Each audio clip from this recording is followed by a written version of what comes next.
hꯧji kisi ne bukoi khana dausi mamangi nangi namana dura tawbi na pan dura tawbi aduna adu tawbuni hai bidu na tieba houji khana dui na houji kisi ko khana matam da koi BJP na shui se makoi NDA gi partner sing si buju misli tawba adu praja myam ju misli tawba ibo bina du haire khole se sahi amda session ahum phamgada bani aduga session amaga amaga je akoi gi tha taru akoi gi hena akoi gi adugi lamna roi da bone ma to goda bani adu minimum da 50 days phamgada bani haijari ne ba akoi mandi akoi na bharat constitution sigi makha da ai ke asemi ba akoi gi manipur semi ke am semjari atope semi ke am semjari ba sigi makha da akoi ek am ju semai ba baju moju ai ngata ne ba akoi supreme court na pass over magi keno jo ai noi rei ni aduga high court na pass over keno ai noi rei ni ba ai ni ja du ne ba ai ne se akoi constitution ilu khakta na te ba adu makha da semai ba ne ba article akoi bharat constitution 174 gi makha si ta aduga manipur gi semi ba akoi rules to gi akoi rules of procedure and conduct business to gi 17 edega yaw adu semai ne ba adu da yamna fajana palli ba madi akoi gi aiju hanna na pare aiju like to keno to dana aduga bazai je akoi gi budget session hai besi tangai fadre adagi atam session hai besi ma dakal tangai fadre aduga akoi gi winter session ne sima tangai fadre na hai bane ba adu si je tawraga aduga hoisidi yamna hoje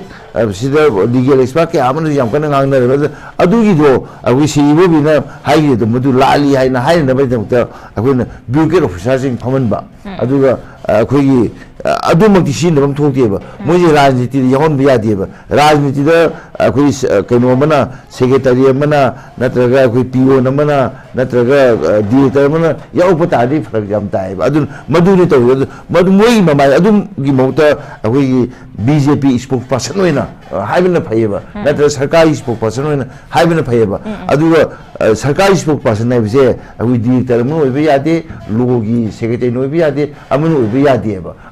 adugumba condition sida moina haitaba haitare ne adu akoi na yamna nungaiba amarum tharga nungsibi pok haiba tare sumaina tawradi akoi lebak si yamna pharak tagadoi ne ba akoi adu naina kano lebak si yam nungai de akoi hu matam je akoi na hu matam poiba akoi rangji yauje si yam nungaiba tak gamani lo maramdi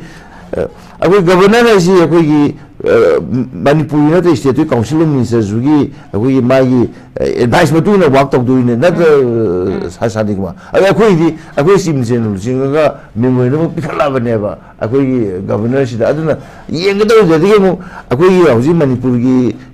governor sida akoi council minister khanaraga security si akoi tawdar mo taw si aya bibi hai do ne ba aduna tabda uti chief minister je kalaga security me am kawra mara kanu taw ina hau ai sum khan bada hau lo isi tasena akoi mini akoi governor rule hai tare budget rule natra fauda aduna haidi adu khanna matam da akoi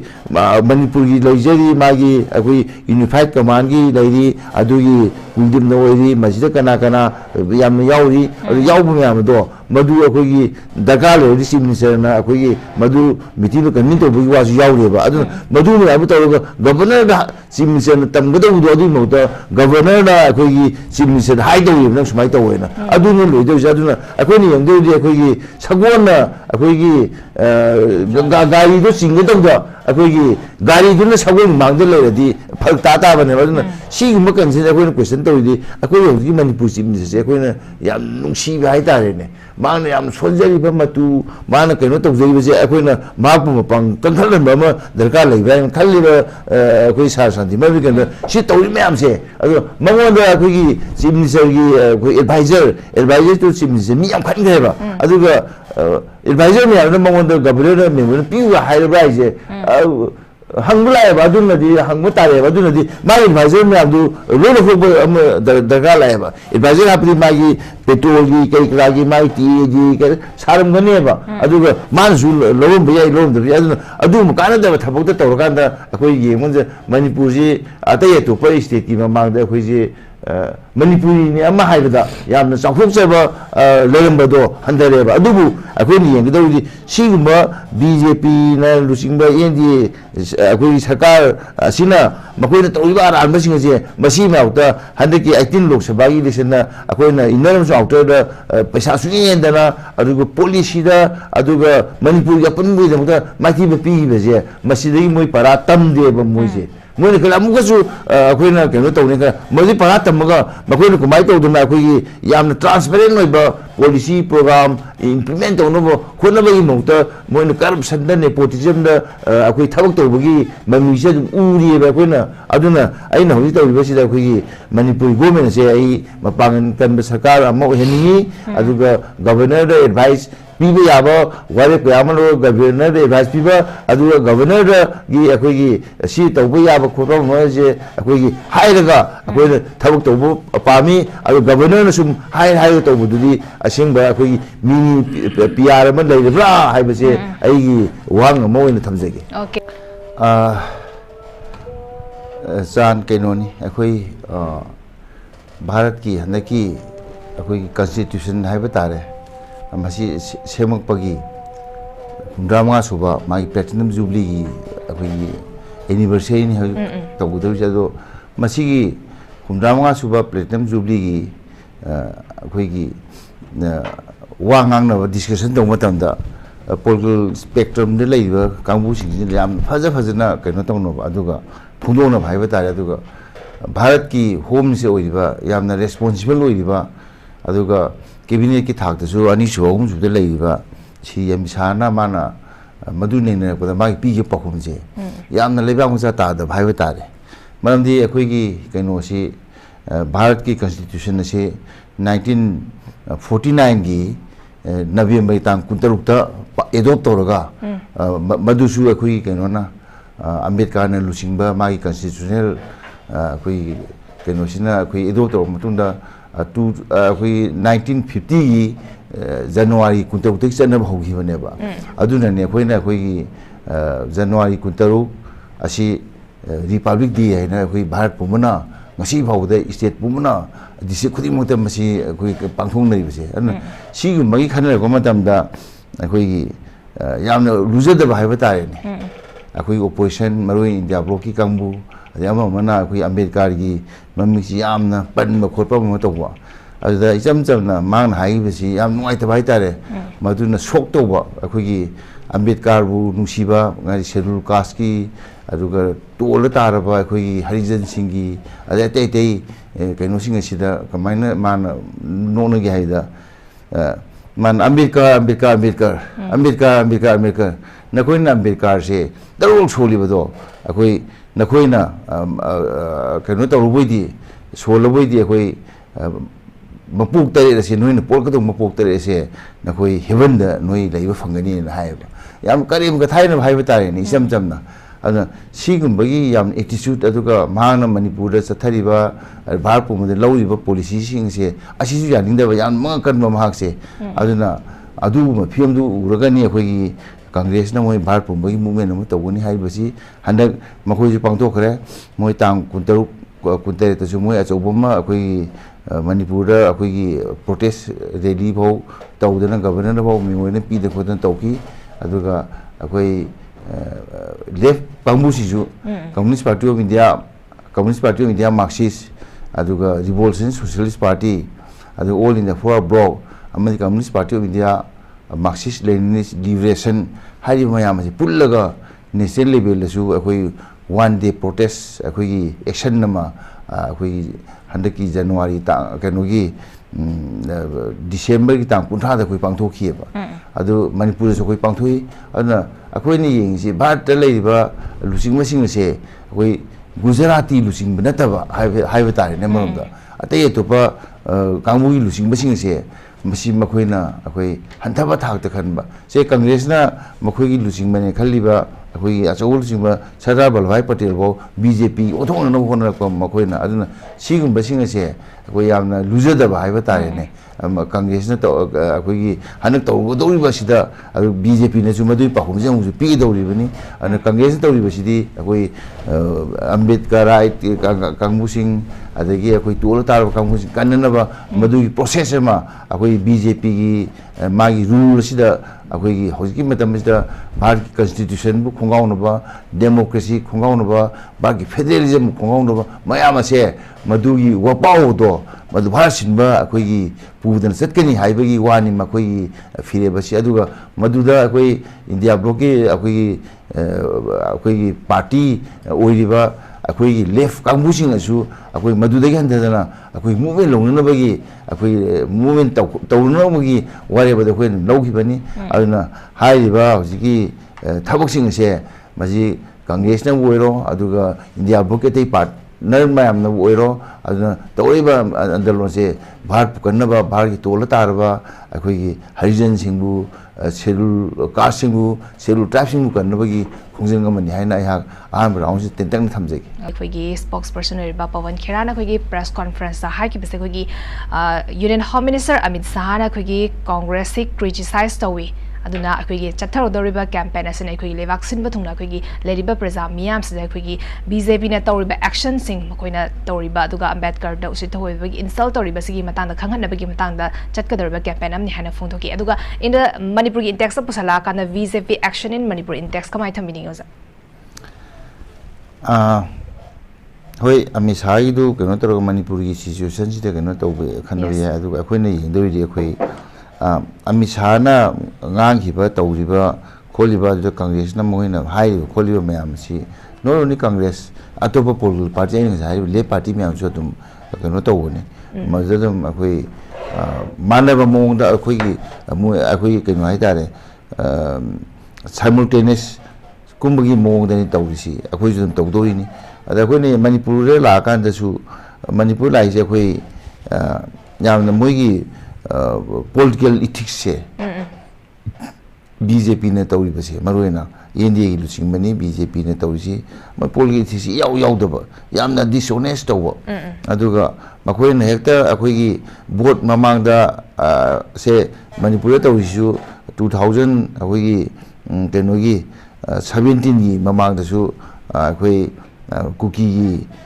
ꯃꯤꯂꯤꯇꯦꯟꯁꯤꯡ ꯑꯗꯨꯒ ꯁꯨꯗ ꯂꯩꯅꯔꯤꯕ ꯀꯥꯡꯕꯨꯗꯨꯒ ꯑꯩꯈꯣꯏ ꯃꯗꯨꯗ ꯄꯩꯁꯥ ꯄꯤꯗꯅ ꯈꯣꯠꯇꯅ ꯑꯃ ꯇꯧꯕꯒꯤ ꯁꯤ ꯌꯥꯝꯅ ꯀ꯭ꯂꯤꯌꯥꯔ ꯀꯩꯅꯣꯅꯦꯕ ꯑꯗꯨꯅ ꯃꯈꯣꯏꯒꯤ ꯚꯣꯠ ꯐꯪꯅꯅꯕ ꯍꯣꯠꯅꯕꯗ ꯃꯗꯨ ꯍꯣꯠꯅꯕ ꯑꯗꯨꯅ ꯏꯊꯤꯛꯁꯇꯣ ꯑꯗꯣꯝꯗ ꯑꯗꯒꯤ ꯕ꯭ꯔꯥꯏꯞ ꯍꯥꯏꯕ ꯇꯥꯔꯦꯅꯦ ꯃꯣꯏꯒꯤ ꯀꯟꯐ꯭ꯂꯤꯛ ꯑꯣꯐ ꯏꯟꯇꯔꯦꯁ ꯕ꯭ꯔꯥꯏꯞ ꯇꯧꯕ ꯑꯗꯨꯒ ꯀꯤꯛꯕꯦꯛ ꯄꯤꯕꯒꯨꯝꯕꯅꯦꯕ ꯃꯈꯣꯏꯅ ꯇꯧꯔꯤꯁꯦ ꯃꯗꯨ ꯂꯧꯅꯅꯕ ꯑꯗꯒꯤ ꯃꯣꯏꯒꯤ ꯑꯦꯀꯥꯎꯟꯇꯦꯕꯤꯂꯤꯇꯤꯁꯤ ꯑꯩꯈꯣꯏꯒꯤ ꯂꯩꯇꯕ ꯍꯥꯏꯕ ꯇꯥꯔꯦ ꯃꯔꯝꯗꯤ ꯀꯩꯅꯣ ꯃꯈꯣꯏꯅ ꯇꯧꯔꯤꯕ ꯊꯕꯛꯁꯤꯡ ꯑꯗꯣ ꯑꯗꯨ ꯋꯥꯔꯤꯁꯤꯡ ꯑꯗꯣ ꯃꯗꯨꯒꯤ ꯔꯦꯁꯄꯣꯟꯁꯤꯕꯤꯂꯤꯇꯤ ꯑꯝꯇ ꯂꯧꯗꯕ ꯑꯗꯨꯅꯅꯦ ꯑꯃꯤꯠ ꯁꯥꯍꯅ ꯃꯃꯥꯡꯗ ꯑꯩꯈꯣꯏꯒꯤ 2023 ꯃꯦꯒꯤ ꯇꯥꯡ 18ꯗ ꯂꯥꯛꯑꯒ ꯖꯨꯟꯒꯤ ꯇꯥꯡ 1ꯗ ꯍꯟꯈꯤꯕꯗꯨꯗ ꯃꯈꯣꯏꯅ ꯇꯧꯒꯅꯤ ꯍꯥꯏꯔꯝꯕ ꯑꯩꯈꯣꯏꯒꯤ ꯊꯕꯛꯁꯤꯡ ꯑꯗꯣ ꯃꯈꯣꯏꯒꯤ ꯗꯤꯁꯤꯖꯟꯗꯣ ꯑꯃꯠꯇ ꯃꯥꯅ ꯄꯥꯡꯊꯣꯛꯇꯕ ꯍꯥꯏꯕ ꯇꯥꯔꯦ ꯃꯔꯝꯗꯤ ꯃꯥꯅ ꯍꯥꯏꯔꯤꯁꯦ ꯑꯩꯈꯣꯏꯒꯤ ꯖꯨꯂꯥꯏꯗ ꯃꯥ ꯑꯃꯨꯛ ꯂꯥꯛꯀꯅꯤ ꯑꯗꯒꯤ ꯑꯥꯒꯁꯇ ꯑꯃꯨꯛ ꯂꯥꯛꯀꯅꯤ ꯅꯨꯃꯤꯠ ꯈꯔꯅꯤ ꯃꯅꯤꯄꯨꯔ ꯂꯩꯒꯅꯤ ꯍꯥꯏꯔꯝꯕꯅꯦꯕ ꯃꯗꯨ ꯍꯧꯖꯤꯛ ꯐꯥꯎꯕꯗ ꯑꯃꯤꯠ ꯁꯥꯍꯁꯦ ꯂꯥꯛꯈꯤꯗ꯭ꯔꯕꯅꯦꯕ ꯃꯥ ꯇꯧꯔꯤꯁꯦ ꯑꯗꯨꯒ ꯃꯗꯨꯗꯗꯤ ꯍꯣꯏ 2023ꯒꯤ ꯃꯦꯒꯤ 30ꯗꯨꯗꯤ ꯑꯩ ꯏꯁꯥꯃꯛ ꯌꯥꯎꯅ ꯃꯥꯅ ꯕꯥꯔꯇꯣꯟ ꯇꯧꯔꯛꯇꯅ ꯑꯩꯈꯣꯏ ꯎꯅꯩ ꯑꯩꯈꯣꯏ ꯃꯥꯒ ꯃꯤꯅꯤꯠ 10 ꯋꯥꯔꯤ ꯁꯥꯟꯅꯩ ꯃꯗꯨꯗ ꯑꯩꯅ ꯃꯉꯣꯟꯗ ꯍꯪꯉꯦꯕ ꯁꯥꯔ ꯁꯨꯃꯥꯏꯅ ꯇꯧꯗꯅ ꯑꯩꯈꯣই ꯃꯤꯂꯤꯇꯔꯤ ꯑꯩꯈꯣꯏꯒꯤ ꯀ꯭ꯔꯦꯛ ꯗꯥꯎꯟ ꯑꯩꯈꯣꯏ ꯇꯧꯈ꯭ꯔꯕ ꯃꯇꯨꯡꯗ ꯑꯗꯨꯒ ꯖꯨꯟꯇꯥꯅ ꯁꯔꯀꯥꯔ ꯄꯥꯏꯈ꯭ꯔꯕ ꯃꯇꯨꯡꯗ ꯗꯦꯃꯣꯀ꯭ꯔꯦꯇꯤꯀꯦꯂꯤ ꯏꯂꯦꯛꯇꯦꯠ ꯑꯩꯈꯣꯏꯒꯤ ꯁꯔꯀꯥꯔ ꯕꯔꯃꯥꯒꯤ ꯃ꯭ꯌꯥꯟꯃꯥꯔꯒꯤ ꯑꯗꯨ ꯃꯣꯏꯅ ꯊꯨꯒꯥꯏꯔꯒ ꯑꯩꯈꯣꯏꯒꯤ ꯁꯔꯀꯥꯔ ꯄꯥꯏꯈꯤꯕ ꯑꯗꯨꯒ ꯏꯚꯟ ꯑꯣꯡ ꯁꯥꯟ ꯁꯨ ꯆꯤ ꯐꯥꯎꯕꯗ ꯐꯥꯖꯤꯟꯗꯨꯅ ꯊꯝꯈꯤꯕ ꯑꯗꯨꯗꯒꯤ ꯃꯤ ꯀꯌꯥ ꯑꯃ ꯃꯈꯣꯏ 이렉ꯇꯦꯠ MP ꯌꯥꯎꯅ MLAꯁꯤꯡ ꯌꯥꯎꯅ ꯑꯗꯨꯒ ꯑꯦꯛꯇꯤꯕꯤꯁ ꯀꯌꯥ ꯑꯃꯅ ꯚꯥꯔꯠꯇ ꯆꯦꯟꯁꯤꯜꯂꯛꯄ ꯑꯩꯈꯣꯏ 2021ꯒꯤ ꯑꯩꯈꯣꯏꯒꯤ ꯐꯦꯕ꯭ꯔꯨꯋꯥꯔꯤꯒꯤ ꯃꯇꯨꯡ ꯆꯦꯟꯁꯤꯜꯂꯛꯄ ꯃꯌꯥꯝꯗꯣ ꯃꯗꯨꯒꯤ ꯋꯥꯔꯤꯁꯤ ꯑꯩꯈꯣꯏꯅ ꯍꯧꯖꯤꯛꯀꯤ ꯃꯅꯤꯄꯨꯔ ꯆꯤꯞ ꯃꯤꯅꯤꯁꯇꯔ ꯑꯣꯏꯔꯤꯕ ꯑꯣꯅꯔꯦꯕꯜ CM ꯕꯤꯔꯦꯟꯗ ꯃꯗꯨ ꯋꯥꯔꯤ ꯁꯥꯁꯤ ꯍꯥꯏꯅ ꯍꯥꯏꯕ ꯃꯇꯝꯗ ꯉꯁꯤꯐꯥꯎ ꯄꯤꯔꯛꯇꯦꯅ ꯑꯩꯅ ꯄꯥꯎ ꯇꯝꯃꯤꯕ ꯃꯇꯝꯗ 2023ꯒꯤ ꯑꯩꯈꯣꯏꯒꯤ ꯃꯦꯒꯤ ꯇꯥꯡ 30ꯁꯤꯗ ꯑꯗꯣ ꯑꯩꯈꯣꯏꯅ ꯄꯤ 2021ꯒꯤ ꯑꯩꯈꯣꯏꯒꯤ ꯖꯨꯂꯥꯏ ꯑꯥꯒꯁ ꯑꯗꯨꯋꯥꯏꯗꯅꯦꯕ ꯇꯧꯔꯤꯁꯤ ꯍꯥꯏꯗꯤ ꯃꯇꯝꯗ ꯃꯤꯁꯦ ꯂꯤꯁꯤꯡ ꯌꯥꯝꯅ ꯂꯤꯁꯤꯡ 5 10ꯃꯨꯛꯇꯤ ꯍꯦꯟꯅ ꯆꯪꯉꯛꯄꯖꯥꯠꯅꯤ ꯑꯗꯣ ꯑꯩꯈꯣꯏꯅ ꯈꯪꯕꯗꯗꯤ 4,000 ꯃꯨꯛꯀꯨꯝꯕꯗꯤ ꯑꯩꯈꯣꯏ ꯆꯪꯉꯛꯈ꯭ꯔꯦꯕꯀꯣ ꯃꯗꯨꯒꯤ ꯐꯤꯕꯝꯗꯣ ꯑꯃꯨꯛꯇ ꯈꯠꯅꯁꯤ ꯍꯥꯏꯕ ꯃꯇꯝꯗ ꯃꯗꯨꯒꯤ ꯀꯩꯅꯣꯁꯦ ꯁꯨꯡꯄꯤ ꯄꯤꯔꯛꯇꯦ ꯍꯥꯏꯅ ꯑꯃꯤꯁꯥꯗ ꯑꯩꯅ ꯇꯝꯃꯦꯕ ꯃꯗꯨ ꯑꯃꯤꯁꯥꯗ ꯇꯝꯕ ꯌꯥꯎꯔꯤꯁꯦ ꯑꯩꯈꯣꯏꯒꯤ ꯉꯁꯤꯒꯤ ngarang nahan da wasakriba governor balaje akoi masu yaurieba adu maduda akoi nitainda akoi rai yauri adu dekas yauri mabuji security kai kragi loina ma intelligence ki kangbu loi laga bhar ki achou achou akoi high official myam du neba amisa lak we lai sin adu makoi myam na akoi gi chimse yam saweba kai no adu bu ki akoi gi nangna akoi khana na ba mina haira kan nang khana di di na matam da akoi na pau ta ba amisa na maduda mating pirunu haidana akoi hai hai bese akoi haning deputy chief minister oramba akoi yamba akoi yunam zuikumar na hai tamme ba khoi de ko aduna adu matang jaina hagena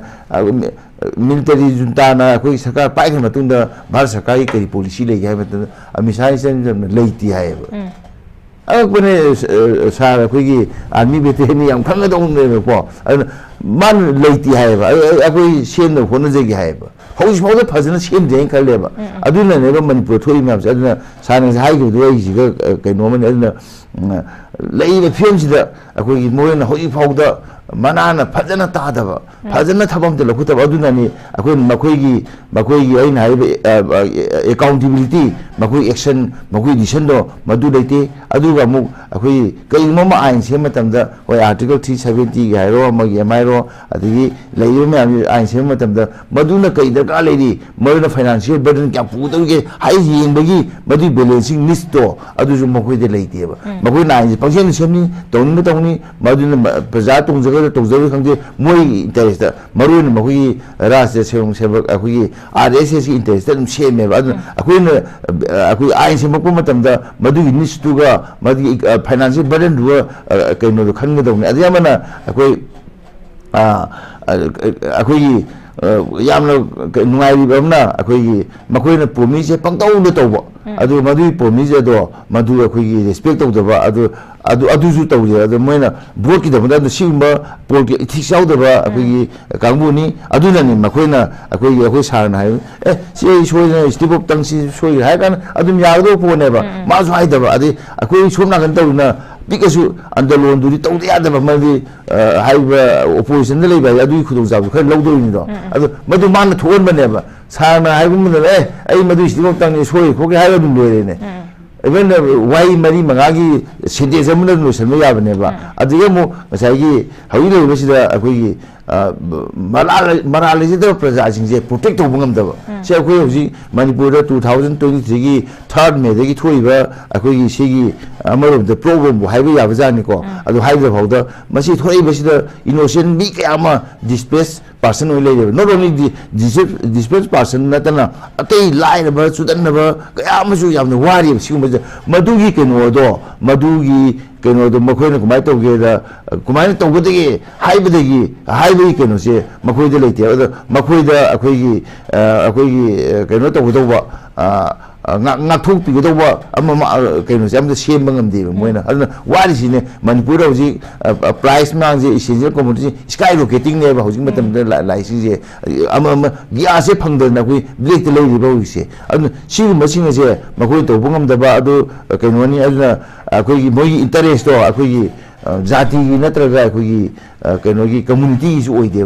manipur lei ba se manipur so community ahum je lei ba sida akoi manipur lei ba so community ahum ji ko mai to ge da akoi gi se naga hairo maite yero kuki sine ba adu naga ga akoi gi keno ga na akoi minority ba musliman si ga na tongan tham ga achauba amaga khara maya rob chauwa amaga ne ba hoji थेनरिबा अखोगी खन्नरिबा Kanoje मसीदा मखोइना कमाय तौदना मसी Kanoje lotion गदेगे हाइबि खन्जे अखोगी interest कमाय lotion बगी खन्देबा अदुना अखोगी चिमिसन high दुनेबा अखोगी Manipur thoiba akoi magi term de lan hai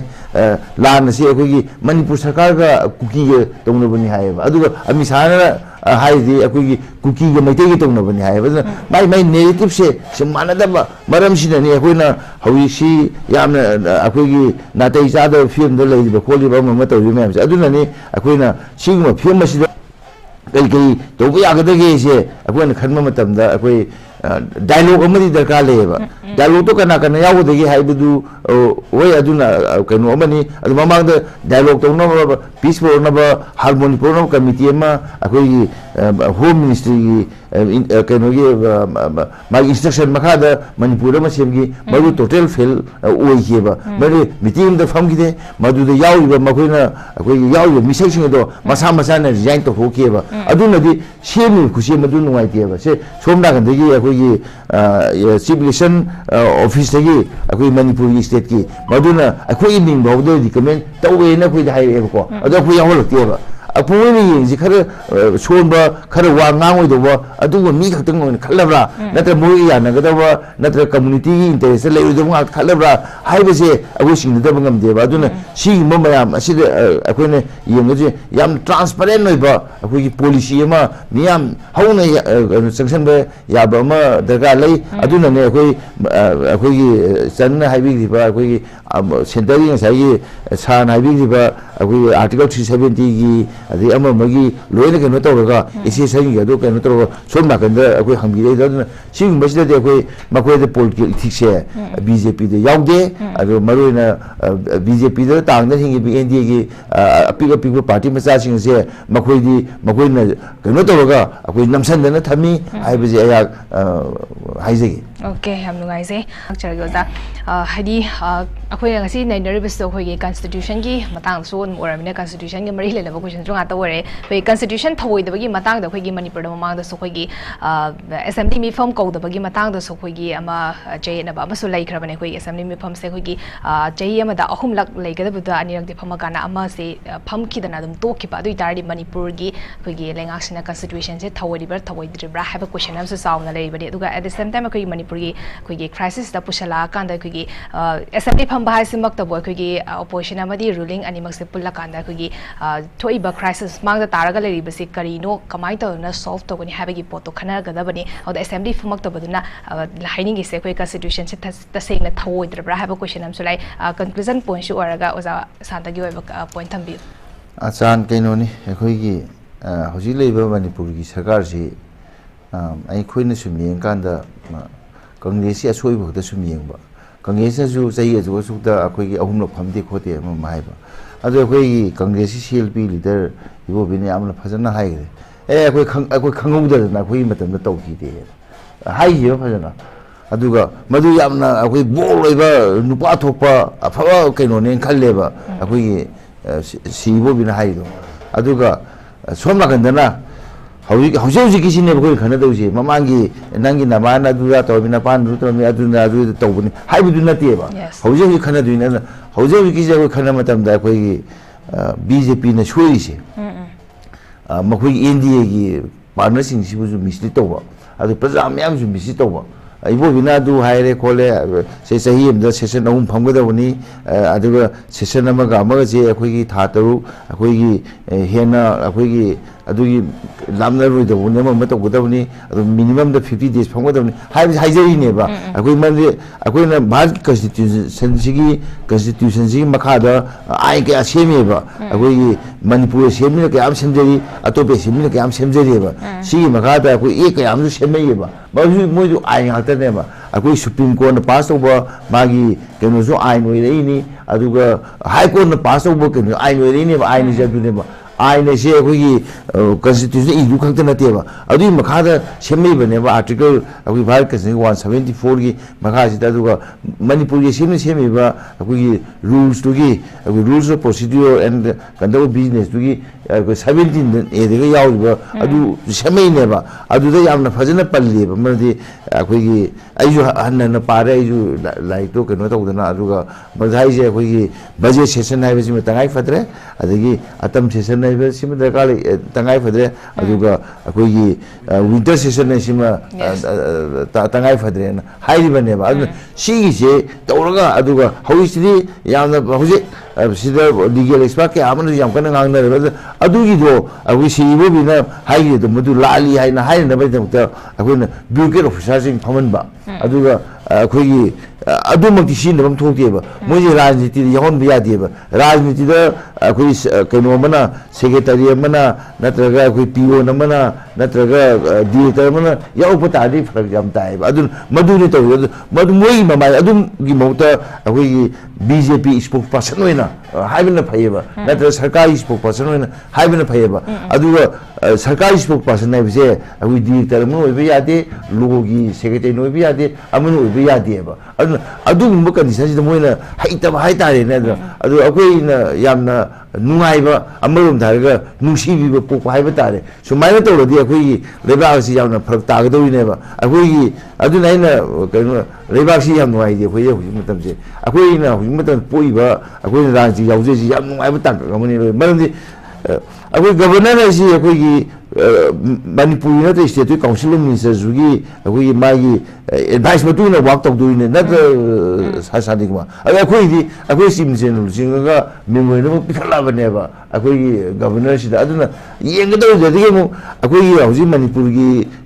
governor sida akwai council minister khanaraga security si akwai tawdar ma taw si aya bibi hai do ine ba aduna tabda uti chief minister je kalaga security me am kawra mara kanu taw ine hau ai sum khan bada hau do isi tasena akwai mini akwai governor rule hai tare budget rule natra fauda aduna haidi adu khanna matam da akwai